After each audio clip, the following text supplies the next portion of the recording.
All right, so we are gonna go over the wiring harness that is now done for the 32 Ford, Mr. Chris's badass 32 Ford Roadster. Here is the new Holley engine harness.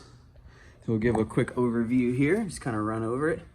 It's all in non-split loom, all with sealed ends, real nice. You can see how it works here. Come down, I'll explain what we did to the harness here in a second, but here's the first main breakout. It's got your fuel pump relay, fuel pump fuse, your power tap, so you can tap into 5 volt, 12 volt, sensor ground, or regular ground. Your CAN bus for your screen and your computer hookup. And you've got the input output. And you've also got the blunt lead wires that they put in the harness. I've terminated here with 2 weather pack connectors. You've got the 2-piece, which is the 12 volt and then fuel pump power supply. And then this one is your key on power, ground, and RPM for your tack feed. And then also on this main breakout is your pedal. So this is 2 harnesses together. This is the LS3 harness with the drive-by-wire harness that's separate, all integrated into one. So it's just one sealed loom. You take it off the car all in one piece if you want, and you don't have to cut any wires. So here's the pedal. So that plugs into the gas pedal. This is the O2 sensor. It's broken out from down there. And then we've got our main trunk here. So that extends, again, this is all non-split loom, which is pretty tough to do, but it's all non-split, sealed right there for our last main breakout. And then of course you have like the small branches out here. But at the main breakout, this is pretty much how it'll be set up on the motor. So the front of the motor faces that way. So this is in the back of the motor. So you've got your injector harness hookup, you've got your oil pressure. And this is for the map sensor. I cut the wires off and then added a quick disconnect because we're not using the map sensor right now. We're using the input on the Holley for just the regular vacuum. But down the road, if he ends up going turbo or supercharged, we need to add a map sensor. We don't have to pull the harness and repin. It's already pinned. You just do a quick disconnect, weather pack connector, 3-pin, plug it right in and go for it. On the outsides, we have our knock sensors. So knock sensor, and that is the cam sensor. So this had the silver tape, like that high temp silver tape, but I just loomed over it with the non-split. So it kind of keeps it a little bit more incognito in the car. Same thing with over here. This has that heat shrink, or like that heat protective foil underneath. But again, the black looks better. So then we get to our last 2 main branches. Here is our even side, our passenger side. This is the coil packs for that side, run up very nice. It's right there, it just pops up from between the intake manifold and the head and plugs right in, pretty cool. And then the rest of this just goes out to the drive-by-wire. So this harness is actually separate, but again, we've incorporated it into the harness. So it's just all one big plug and play. And then over here, this branches out, of course, ground for the passenger side, ground for the driver side. This is for the coil packs. I had to extend this one to be able to meet up. This one worked with the length that Holley had on it. So if we follow this up, again, we've got coil pack connector for the passenger side or the driver side. It's real clean, comes right up. And then this is going to go down, and this is the front of the motor right here. So this is going to go in front, or actually wrap down underneath the alternator, and this turns around and plugs into the coolant, and this plugs into your crank sensor, boom. And then these 2 go across the front of the motor, and this small one right here actually comes up to the fuel pressure, and this one goes over to the air intake temperature on the intake tube, wherever we end up setting up, but it's long enough to plug it in. So all these breakouts, you can see how, this comes all as one non-split. We have one breakout here, all non-split. We have a breakout, and then this breakout splits into 2. So the routing is really nice because it hides everything and is right where we need it to be with the sensors. So with these breakouts as they are, it keeps it super clean, but also gets it located where we need. And then, so that's pretty much it. But now that you've seen this, we're 4 minutes in.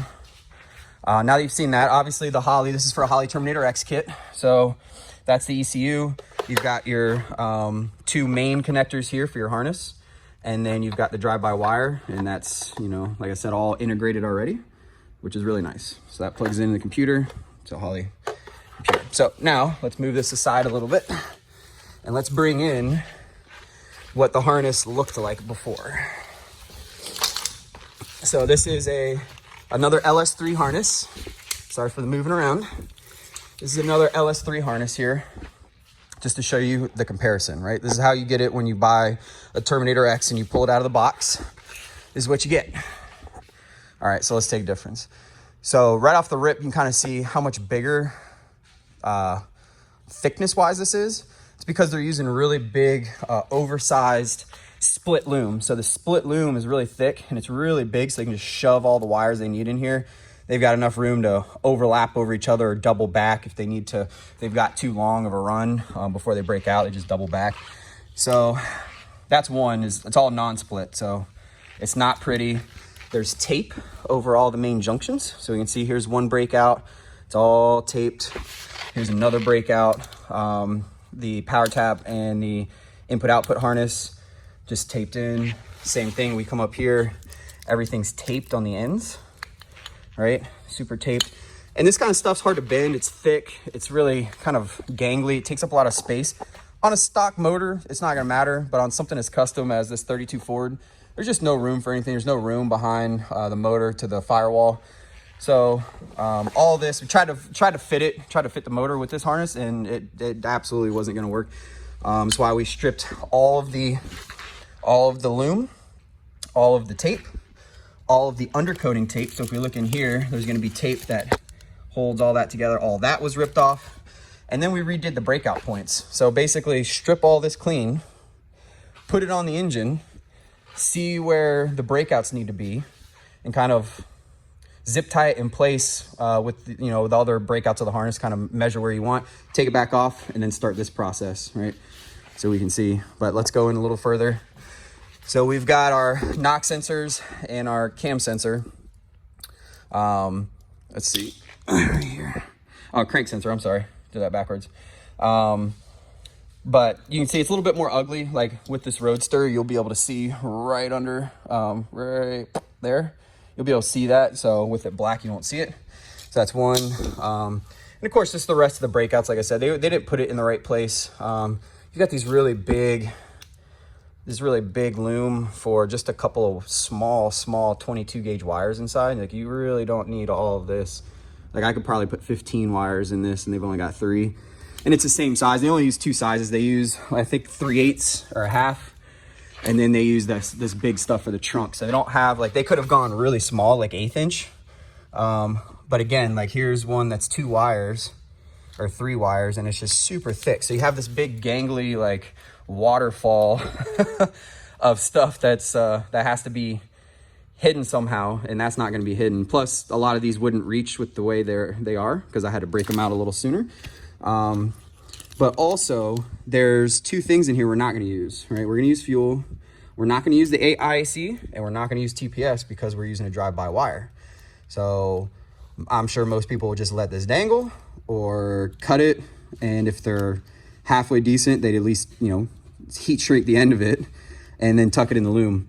But what we did is, pulled everything off, stripped all the wires back, and then pulled all the wires, fished them out all the way through, and then actually depinned it, right? So we depinned from down there.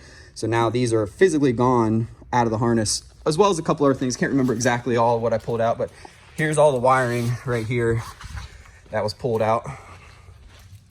So you can see these still have the pins. So we just went in and depinned. Such your IAC, TPS, and then a couple other things that we didn't need. But you have these wires too, right? These wires right here are actually these. So they break this out, and there's 2 things on like where they want you to hook up these main taps, right? You've got key on power, battery feed, ground, tack, and fuel pump. Well, this stuff in a custom application should really be on the inside of the car because we're not going to want to hook anything up underneath the engine bay. We want to do it under the dashboard or somewhere inside. So that's why these wires now, you can see how long this is. Those wires are now at our first breakout. So if we look over here, here's our end. If we come up, first breakout, here's all of our stuff. And here's our input output breakout, right? So now, being at the first, we can bring this all the way back to the computer if we need. We're inside the car. Going outside the car would happen somewhere right around here. So on this harness, it would have put us outside. We had to run all these wires back in. So what I did is, in order to make this easily removable, you know, with this harness installed, you'd have to cut these wires or have a quick disconnect on each one of these and figure out where that was when you pull the engine harness. With this, if you want to make it easy, you need a quick disconnect. So you can't have any blunt wires plugged in anything. That all needs to be quick disconnect. So we took, you know, these 5 wires, put them into these Q connectors. That way, when you put it in, dunk, dunk, you plug it in and it's good. Or if you want to unplug the whole harness and take it out of the car, you just unplug, instead of trying to track down where these wires go in the car, which more than likely they'd be hardwired, so you'd have to cut them. That's why they're here and why they have quick disconnects. So that's that.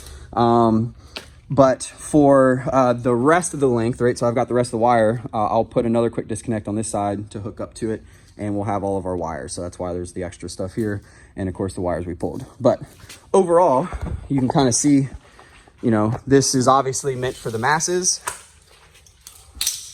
That's obviously meant for the masses, just plug in and go. This one is 100% completely custom, took a few days to do and do it correctly. It's all been verified with continuity checks to make sure that all this is good. But all of these are, like I said, right in the right spot. These are all heat shrinked correctly, done really nice. All the ends are heat shrinked. So there is no tape on this besides the Kaptom high temp tape that's underneath that holds the wiring together. There's no electric tape on this. It is all as skinny loom as I could use. So this is non-split 1/8 loom, which is like barely fits, you know, one wire or a couple wires, but that goes in, looks good. Anything that was shielded, once it breaks out, it doesn't have any loom because there's no point for it. And you know, it's pretty much just all ready to go. So there it is. 100% custom. And this tucked, you cannot see it. You can't see it really at all unless you start looking for it. This one, you'd see pretty much all of it, and we'd have a hard time even getting in the car. So there you go. New harness in the books for 32 Ford Roadster.